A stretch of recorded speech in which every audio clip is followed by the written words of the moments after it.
Greetings. Welcome to ITR Live. I'm your host, Chris Hagenow. We are back in the ITR Live studios here in West Des Moines. We've got a lot to cover today. We're here in studio with Victoria Sinclair and Chris Ingstad. And are you guys emotionally as well as physically prepared for what you're going to have to tackle over the Thanksgiving holiday? Yes. I mean, I'm going to probably pull the maternity pants back out. Oh, yeah, that's a nice benefit. I never really thought about that. You've got a whole wardrobe. I do, like ready to go just for the big eating holidays. Yeah, I don't have to like do the unbuttoning thing. You just start with the maternity pants. You know what you're getting into. It's fantastic. I love it. Okay. We're just going to kick things off with Thanksgiving food. And our entry point into this today is the American Farm Bureau Federation Thanksgiving Dinner Cost Survey. And to the shock of no one, especially anyone that has been in a grocery store lately, it is up. Chris, you said something like 20%. I think 20%. I don't know if that's a blended rate or not, but it's a whole lot more expensive this year. And by the way, I don't think Thanksgiving was cheap last year. No, it rarely is. Victoria, you were just sharing before we got started about what people are spending just anecdotally on Thanksgiving. Yeah, our daycare lady was going through the Walmart checkout, and I don't know how much her bill was, but a couple hundred or something. And so she said something to the cashier like, "Oh, that's a lot." And he said, "Oh, normal is about $500." Wow. The normal bill when you're checking out at Walmart, $500.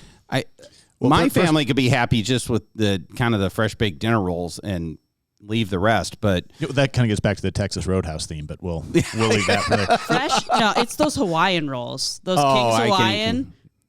Yeah. Well, I think the one thing that actually had a price decrease on that report, Chris, was fresh cranberries, which, connecting the dots, that's why there's 3 bags of fresh cranberries in our fridge at home. Yeah. My wife must have found the deal and was like, well, we need lots of these. Well, I feel like cranberries are a scam of some sort because it requires so much sugar to make them edible that, like, you're probably going to spend all your money on sugar, frankly, just to eat your cranberries. Just buy the stuff in a can. It's very simple. Or you just don't.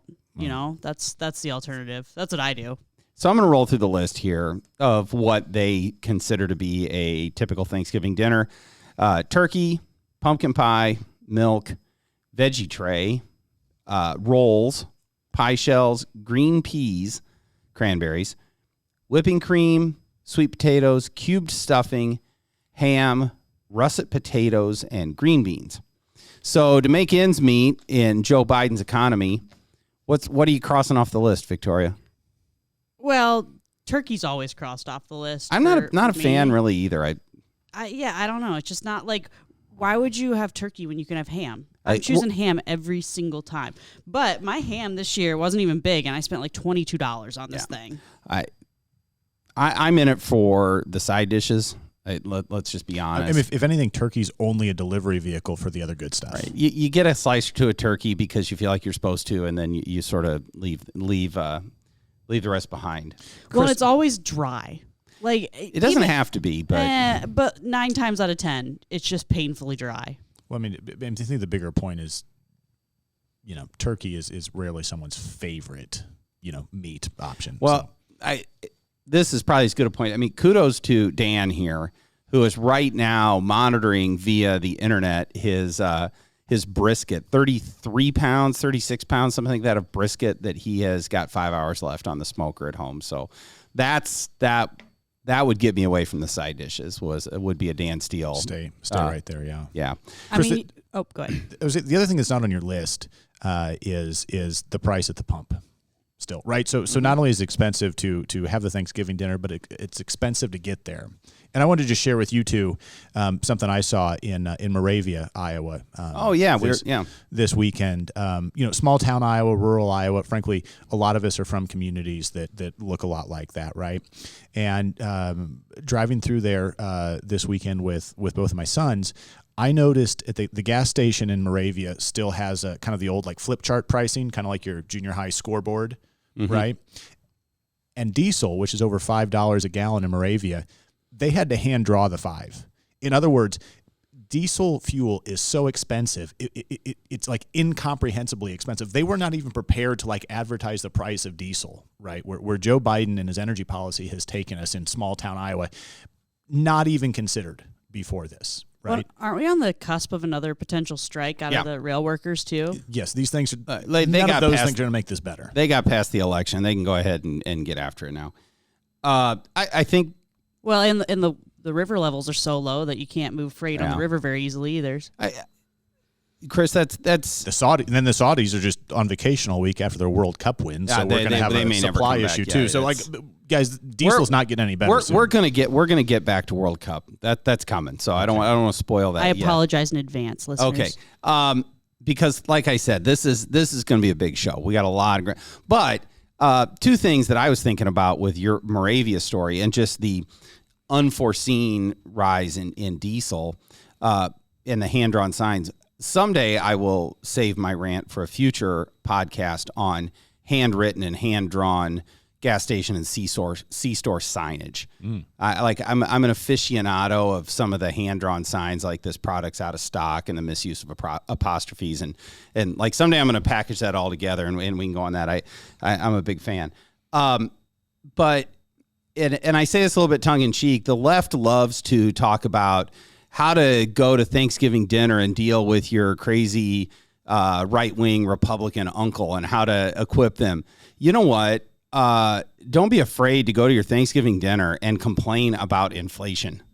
I don't mean to necessarily encourage everyone to just make everything political, but as you are giving thanks that the fact that you can still afford Thanksgiving dinner, I mean, maybe an appreciation that it doesn't have to be this way. Well, and look, if you want to go there, like the in-laws that you don't want to see already that are you're going to offend by mentioning how bad the inflation is, if you go there, you just don't ever have to see them again. So it kind of all works out, right? Yeah, it does. Well, it's a time for family and togetherness and love. But no, these things are real. We talk about kitchen table politics, and these things matter at a very real level for Iowa families. So,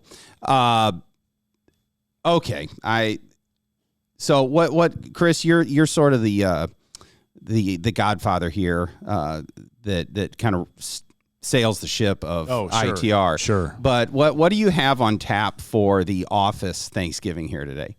Yeah, well, one of our friends dropped off an apple pie, and we talked about who has to bring dessert this week. Yeah. Anybody in the office can, would it be helpful? And I think we landed that instead of someone taking a Thanksgiving feast, the four of us in the office would divvy up an apple pie and just have that for lunch. We're just going to have apple pie for lunch. And I think we all agree that's the best idea. That's the best use. It's a wonderful way. And talking about the Thanksgiving meal list, a good apple pie is really close to the top of my list of what I'm in it for. So we're going to get after it here at lunch today. Victoria, you mentioned the governor's annual turkey pardoning was canceled. What's up with that? Yeah, apparently the bird flu's back again, which probably explains why my eggs cost so much. I don't know.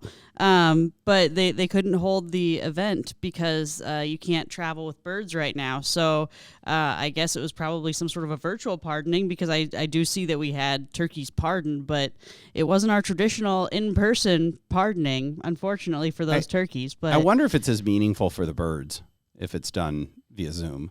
But I don't know. We should get Greta in sometime from the Turkey Federation to talk about traveling with these birds out to DC, because like they take them out there to get pardoned occasionally too, and then you get like a turkey in a hotel room. She's got some stories. Yeah, that's goodness. Oh, fun. Okay,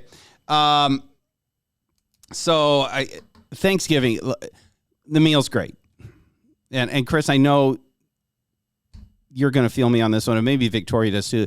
There's a lot of sports that needs to be watched over the weekend. Yes. If you're not watching the Lions lose on Thanksgiving, you're doing Thanksgiving wrong. That's right. So that'll be on while you're eating the meal and you sort of get warmed up. We got the Giants and the Cowboys, Patriots and the Vikings. There's a decent NFL matchups there. Mm-hmm. See if the Vikings are as bad as they showed last weekend. Well, and in all honesty, the Friday sports the Friday is just clear your schedule. Tell the kids you're sorry, but I'll see you tomorrow. We got sports to watch. That's right. Okay. And you've got food coming out of your ears, so you just stick it in the microwave. That's the best part about hosting. We learned that attending seems nice, but there's no leftovers. Right. So hosting, that's a selfish thing for the rest of the weekend. Look, for you, honestly, it's going to be the children corralling. That's the benefit of hosting. Also, home games are easier. Yes. Yeah. Bringing very small children anywhere that's not childproof. I just see every breakable object and panic for when that happens, or when like the big scoop of sweet potatoes lands on the white carpet kind of deal. Yeah. Yep. My personal Friday sports schedule, and I think where a lot of Iowans are at, but getting warmed up, Michigan, Ohio State is always, if you're a college football fan, at 11 o'clock. Hopefully we'll be seeing who the Hawkeyes will be playing in the Big Ten championship game, should they win at 3 o'clock. 3 o'clock, against right. America. But in between those games, we got to squeeze in World Cup soccer. USA. The USA and England. Apparently, I'm a Tottenham Hotspur fan, and Harry Kane, England captain, his ankle scans came back okay, so we may get to watch Harry Kane play. But England's good. England has a lot of good, exciting players, and that's going to be a really tough match. So I'm as a soccer nut, I'm really excited to watch U.S. and England. And Victoria is like, if you're concerned about his socialist tendencies, he can also speak French. okay, yes, I can, and yes. Look, I know this was sort of a Thanksgiving extravaganza, but can I put one plug in about tax policy? Not yet. It kind of ties to Friday. Oh, okay, go ahead. We wrote an article already. It will publish on Friday. Sarah did a nice job with it. Yeah. But understanding that we've got a big time Iowa-Nebraska competition at 3 p.m. We did sort of an Iowa-Nebraska tax competition and showed. And I got to tell you, Iowa-Nebraska taxes has been about as one-sided as Iowa-Nebraska football the past few years. So we are doing a good job with that. And by the way, we tried to inject every football pun or analogy into that article that we could. So have some fun with that, folks. Something to look forward to if you don't want to watch the soccer game. I mean, leaning into the competition angle, though, that's great. Isn't that what we want? States competing with one another to see who has the best tax policy? Yeah. I mean, that comes back to the idea of why state policy matters. And if it is competitive to see who can be better than their neighbor, great. Let's go. Well, and look, Nebraska's the reason that all the trees in Iowa lean just slightly to the west, because Nebraska sucks. Oh, boy, there we go. Okay. There we go. Okay. And that's It's my favorite joke. And it works for Illinois if they lean to the east, so it works out. Victoria, those are dad jokes. And that's great. Bring all of them. I'm embracing it. Okay, good. So and then in the evening got Iowa Clemson basketball. So if you're nationally ranked Iowa Hawkeyes, that's right. I think you mean. They're exciting. I watched that Omaha game the other night, and man, I'm getting pulled back in even earlier into the season than I usually do. So it's wonderful to have Chris Murray seemingly picking up right where his brother left off, but also, and again, this is before your time, Victoria, but Chris, you'll appreciate this.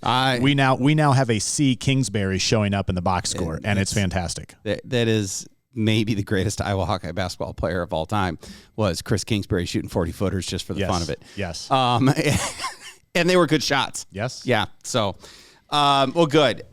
Victoria, do we need to pivot to the reasons that our organizations exist yet, or do you have any more fun stuff, Thanksgiving related? I don't know where else to go. I mean, I'm still reeling from the Panthers being just not great so far this year. It is been odd, very isn't lackluster. it? Yeah. Well, and they were looking so good the day before yesterday too, and then they just dropped the ball at the last 2 minutes or so. But yeah, Victoria's our Panther fan here, even though I claim them as well. I think we have more Panther grads in this office than any other state school. Yeah.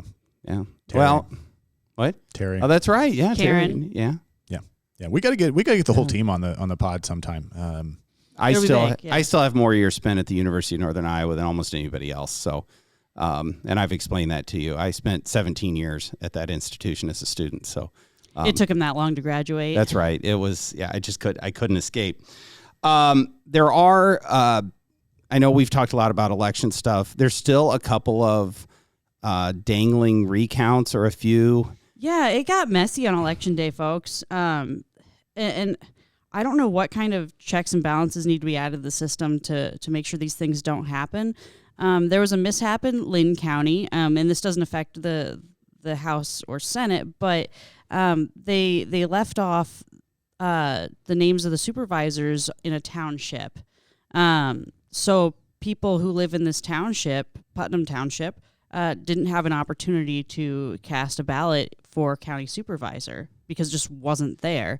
Now, at the end of the day, it wouldn't change the outcome, even if they had their 536 registered voters in that township. And Kirsten Ringmar-Court, leaving the Iowa House to become a Lynn County supervisor, won by 3,762 votes over Mark Banowitz. So, I mean, even if all 536 registered voters voted and all voted the same way, it wouldn't change the outcome. But I still think that's a problem when people are paying taxes and they don't have the opportunity to vote for, Okay, here's my question. If some state passes an election law bill that limits the number of ballot drop boxes or puts a little bit of more reforms into making sure that the elections are done with integrity, that's voter suppression according to the left. Mm-hmm. But the Democrat nominee for Secretary of State can flat out, who was the Lynn County auditor, who was the Democrats nominee for Secretary of State, can flat out omit a name from the ballot. But that's just an oversight, right? Right, but he wants to be in charge of all of the elections statewide. So it is the end of democracy to make sure that people can't get milk and cookies while they wait in line at a polling location. But it's just okay. Don't worry about it. It was a simple mistake when we just eliminate someone from the ballot. Okay, I think I got that. Well, and so even if it doesn't affect the outcome, it does actually change the result potentially, and I just don't think that's fair to anybody involved here. No, it isn't, and I don't know what the remedy is, because new elections and vacating a result is probably the most severe penalty imaginable in how you do these things. But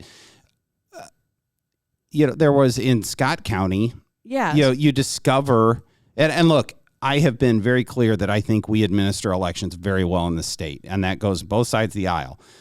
But you come back a week later and all of a sudden you find another, because you had an administrative recount, another 400 or 500 ballots that changed the results of a legislative election. Yeah, so the state house race on election night looked like Luana Stoltenberg, Republican in Scott County, had beat Democrat Craig Cooper.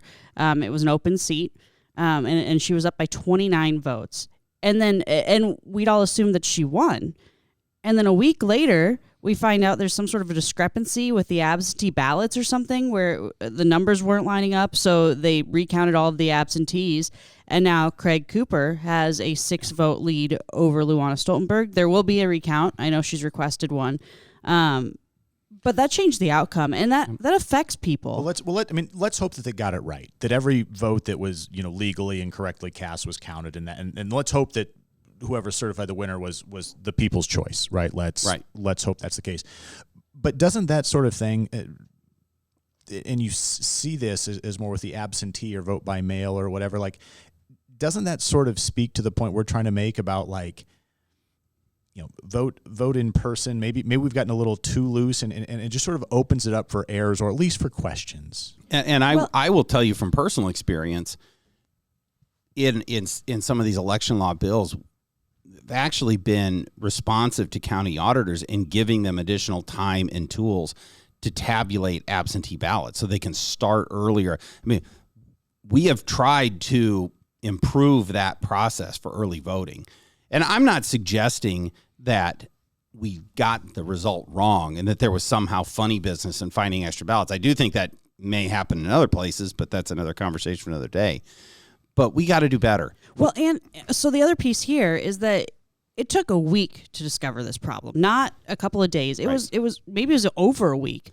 And these caucuses for the House and the Senate, they have their first caucuses. They both had them the same week as the election. So I would assume that Luana Stoltenberg was at her caucus, and I don't know if Craig Cooper was at his. But if it looked like he had lost by 29 votes is a lot to overcome with just standard procedures. I don't know if this would have changed the outcome in any of the leadership races that happened behind closed doors for the parties. But it's upsetting, frankly, for both of these people, because it could have changed results behind closed doors. We should strive to make elections the best they can be.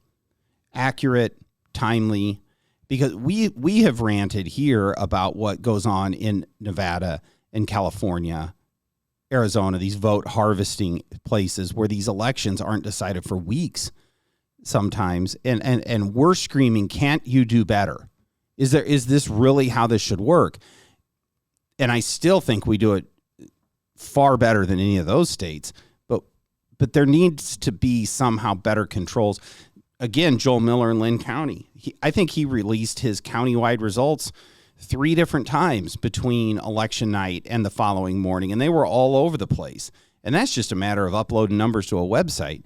And we've just got to do better. And this isn't even a Republican-Democrat thing. And they had a problem in Dallas County. I think it was in 16 or 18. That was about 5,000 votes they found only after the Secretary of State came back after the fact and like, well, wait a minute, this number doesn't match. There need to be better controls on this so that what it comes down to is voters' confidence in the system. And when you go to vote, you need to have, it is fundamental to democracy that you need to have that complete confidence. I get one vote, I'm going to cast it, it's going to count, and it's fair, and it's done. And these little things, and they probably were honest oversights, but they do breed that kind of distrust in the system. Well, let's have a system that minimizes the chance for the, honest or unintentional oversights or missteps. That's right. That's exactly right. So, I tallied up some of these close races. Republicans grew their majority in the Iowa House. If the Stoltenberg race holds like this, they'll be at 63, Victoria. Yes. Yep. Okay. 63. There were 4 races decided by less than 100 votes where a Republican lost.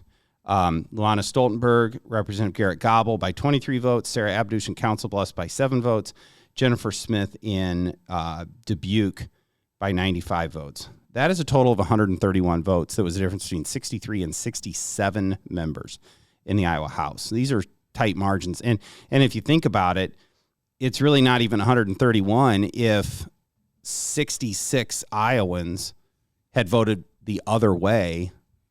That's not just 1 or 2, but it's the constant reminder that every vote counts, and you got to get out. And these campaigns matter, GOTV operations matter because they really are decided by these final margins. Well, and the scariest part of this whole thing is an issue that I actually encountered in Boone. So we had Phil Thompson on the ballot again. Another wellness center? No, attempt? Yeah, of course. Yes, that's always my gripe. No, so for our House seat, Phil Thompson won, and he won by a healthy margin. It wasn't even close, but there was an independent on the ballot who didn't live in our district. Yeah. But the deadline to live in the district was after the challenge date, because I contacted the Secretary of State's office to inquire about this, because when you're talking about if Phil's race had been close and we're looking at 100 votes, and what if the independent had taken 100 votes? There was no way that he was going to win ever, but I couldn't challenge his residency, but it could have affected the outcome. And I haven't looked at all of these races to determine if there were independents on the ballot or libertarian candidates on the ballot.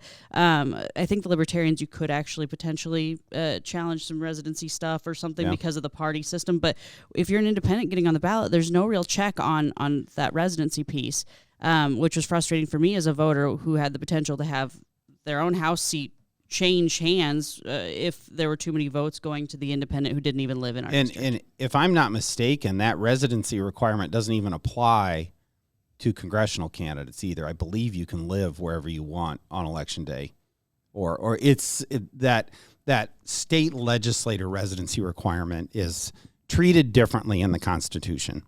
But yes, there's a clear timeline of when you need to establish residency somewhere and what that means, but it doesn't provide for any remedy if that's not done. And so we'll see what, if there's a fix to that. But yeah, it's we should always be looking for opportunities to improve Iowa's election law to make it fair and transparent. So, Victoria, you have notes. I feel like you've got a lot on your mind. Well, I mean, we have our committee chairs now. I don't think we've talked about that. So that's pretty exciting. We'd known for a while now that Bobby Kaufman would be our Ways chair in the House. And it looks like Jane Bloomingdale will be replacing him as state government chair, which is kind of exciting. She's pretty awesome. She lives up in northern Iowa. Looking forward to working with her on that. Yep. She's always been a champion on tax stuff for us, and so look forward to working with her in that capacity. But also another exciting thing, the speaker announced the vice chairs for committee, and Barb Kniff McCullough is friend of the organization, friend of the program. Yeah, she's awesome, and she's going to be our vice chair on Ways. She's an absolute rock star, and I cannot wait to work with her on tax policy. It's going to be exciting. The Senate has their chairs out too. Did we touch on that at all? There's a new ag chair in the Senate. No, we haven't talked about that, Victor. But Senator Driscoll, who had what appeared to be a potentially close race, but actually wasn't, is going to be the new ag chair, and she's wonderful. I just spent it's half a week with her. It's the ultimate inside baseball thing that most folks probably don't notice, but Senator Driscoll was one of the two senator versus incumbent senator matchups due to redistricting. And many of the ag interests in Iowa were supportive of Senator Kinney in that matchup. And yet now after the election, Senator Driscoll is going to be chairing the Agriculture Committee. So that would make for some interesting conversations, I think, between the new ag chair and many of the lobbying interests for ag issues. So it's past the popcorn. I'm looking forward to just kind of watching it. We don't really have any issues on that committee, but it'll be fun to watch because Senator Driscoll's great. She'll do a good job with it, and it's inside baseball stuff that's just amusing to us junkies. Yeah, no, so it'll be fun. Otherwise, no really huge changes. I mean, there was a little bit of a shakeup with Senator Sinclair becoming Senate president. Yep, friend of the program. So that takes her off of the education chairmanship, and Ken Rosenboom will be filling that gap. I'd anticipate some school choice stuff in the upcoming session. Yeah. So that'll be interesting, but good, I think. Otherwise, kind of same old. We still have our ultimate rock star, Dan Dawson, as our Ways and Means chair. I think the short version of all that is Bobby Kaufman and Dan Dawson, the two Ways and Means chairmen. Which is where we spend, I want to be very clear, the foundation isn't involved in legislation. Right. But the organization spends most of their time in the Ways and Means Committee. Both of those chairs are very interested in tax reform. They are both people that aren't afraid to be bold, and I think they're both very effective legislators. They're both friends of ours personally and organizationally, and I think they're going to be able to together. Well, there'll always be differences in policy and directions you want to go. That's the nature of the system, but I think they're going to be a very exciting tandem to watch over the next few years to see where they can go on tax policy. I'm very excited for it. That's the ultimate past the popcorn thing, is what are these guys going to cook up? Well, and the thing that people don't necessarily realize, unless you spend a lot of time at the Capitol, there aren't a lot of legislators in the House or Senate that are willing to walk across the rotunda to the opposite chamber and have a conversation. And both Dan Dawson and Bobby Kaufman are people who are willing to walk across the rotunda and have a conversation. And at the end of the day, that's what gets policy passed. That really is a good point. I know we try to provide a little bit of behind the scenes how things work, but I know in my time you noticed which senators spent time in the House chamber. And for what? And if you went over to the Senate, who are the House members that were over there walking around talking? Those are the folks that are getting in the mix and getting things done. Now, sometimes it's just senators that want to come over and get their picture taken in the well because for some reason they don't allow pictures in the well in the Senate.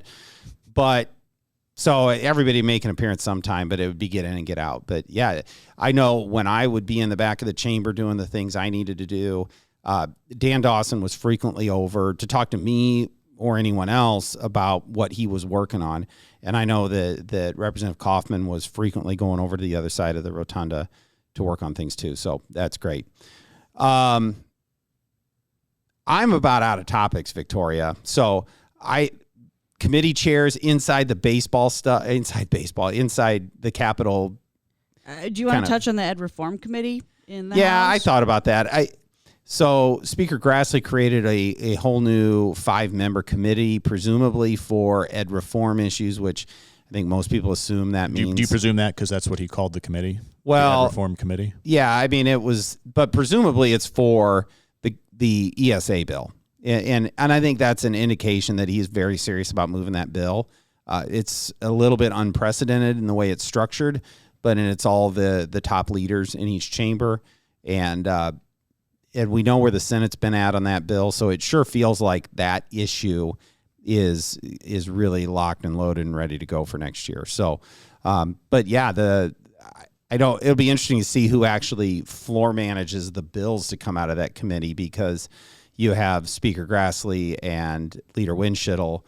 Those aren't typically the ones that run a lot of legislation on the floor in the House. So it's just going to be unique to watch. And again, I'm an aficionado of the process. It'll be fun to kind of watch. Well, and something else that I failed to mention earlier, we have to congratulate Skylar Wheeler on his chairmanship of the Education Committee in the House. It's going to be exciting to watch him lead that committee. Great. He's a great legislator and a very strong, principled conservative who cares a lot. And going back to the ESAs, I mean, he has come up with some really good ideas on what that bill could look like, and I hope that some of those ideas that he put forward kind of become the framework for that issue. So, all right, we are way over time, and this is something that people can listen to driving to Thanksgiving. That's right. We want to give people a full program on the Thanksgiving extravaganza. Our friends gave us an apple pie. We give our friends extra content. Although I want to give our listeners plenty of content for Thanksgiving, I know that we're all grinding trying to see if we can get out of the office a little bit early today, and we still have to take our apple pie break.